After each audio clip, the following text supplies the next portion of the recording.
എൻ്റെ പേര് ശില്പ. ഞാൻ കോട്ടയത്ത് നിന്നാണ് വരുന്നത്. ഞാൻ BSc ഫിസിക്സ് കംപ്ലീറ്റ് ചെയ്തു. അതിനിടെ എനിക്ക് ഈ സ്റ്റഡിയിൽ നിന്ന് എനിക്കൊരു ചെറിയൊരു ഗ്യാപ്പ് വേണം തോന്നി. ആ ഗ്യാപ്പിനോടൊപ്പം തന്നെ ഞാൻ PSc കോച്ചിങ്ങിന് പോയി. അതിനുശേഷം എൻ്റെ പാഷനുമായി ബന്ധപ്പെട്ട ഒരു ജോബ് തിരഞ്ഞെടുക്കണമെന്ന് എനിക്ക് തോന്നി. അങ്ങനെയാണ് ഞാൻ HR അഡ്മിനിസ്ട്രേഷനെ കുറിച്ച് ഞാൻ കേൾക്കുന്നത്. പിന്നെ അതിനെക്കുറിച്ച് ഞാൻ എന്നെ കൊണ്ട് പറ്റുന്ന രീതിയിലൊക്കെ ഞാൻ ഒരുപാട് അന്വേഷിക്കുകയൊക്കെ ചെയ്തു. ഏകദേശം എൻ്റെ ക്യാരക്ടറായിട്ടൊക്കെ ഏകദേശം ഒരു ബന്ധപ്പെട്ട ഒരു ജോബാണെന്ന് എനിക്ക് തോന്നി. എന്താ നല്ലതായിട്ട് എനിക്ക് നല്ലതായിട്ട് ഭയങ്കരമായിട്ട് ഇഷ്ടമാണ് കമ്മ്യൂണിക്കേറ്റ് ചെയ്യാൻ ഭയങ്കരമായിട്ട്. പിന്നെ മറ്റുള്ളവരെ എന്നെ ലീഡ് ചെയ്യാൻ, പിന്നെ അവർക്ക് അങ്ങനെയുള്ള ഒരുപാട് കാര്യങ്ങൾ ചെയ്യുന്ന നല്ലൊരു ഓപ്ഷനായിട്ട് എനിക്ക് തോന്നി. അങ്ങനെയാണ് ഞാൻ HR ഫീൽഡിലേക്ക് വരുന്നത്.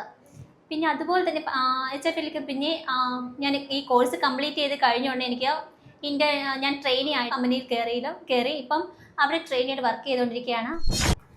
HR ഫീൽഡിലേക്ക് വരുമ്പോൾ നല്ലൊരു കമ്പനിയിലേക്ക് ജോലി കിട്ടണമെങ്കിൽ, അതുപോലത്തെ സാലറി ആവട്ടെ, നമ്മുടെ പൊസിഷൻ ആവട്ടെ, നല്ലൊരു പൊസിഷനൊക്കെ നമുക്ക് കിട്ടണമെങ്കിൽ അതിന് എക്സ്പീരിയൻസ് വേണം. അപ്പം ഞാൻ അതിനുവേണ്ടിയാണ് ആദ്യം സൈബർ സൊല്യൂഷൻ പറഞ്ഞൊരു കമ്പനിയിൽ 3 മാസത്തെ ട്രെയിനി ആയിട്ട് കയറിയത്. നമുക്ക് ആ ട്രെയിനി ആയിട്ട് നമ്മൾ കയറുമ്പോൾ നമുക്ക് ഇതിനെക്കുറിച്ചുള്ള ബേസ് കാര്യങ്ങളൊക്കെ ഒട്ടുമിക്ക ബേസ് കാര്യങ്ങൾ കിട്ടും. എങ്ങനെ വർക്ക് ചെയ്യുക, പിന്നെ നമുക്ക് എങ്ങനെയൊക്കെ ചെയ്താലാണ് അവിടെ നിൽക്കുക, ഇത് കിട്ടുന്ന ഒരു എക്സ്പീരിയൻസ് നമുക്ക് കിട്ടും. ലൈവായിട്ടും പ്രാക്ടിക്കലായിട്ടും നമുക്ക് വർക്ക് ചെയ്യാൻ സാധിക്കുന്നുണ്ട്. അപ്പോൾ അതിലൂടെ എനിക്ക് നല്ലൊരു എക്സ്പീരിയൻസ് ആണ് ലഭിക്കുന്നത്. അതുപോലെ തന്നെ ഇനി വരുന്ന ഇൻ്റർവ്യൂകളിൽ നല്ല കോൺഫിഡൻസ് ആയിട്ട് അറ്റൻഡ് ചെയ്യാൻ എനിക്ക് സാധിക്കുന്ന ഒരു വിശ്വാസവും ഉണ്ട്.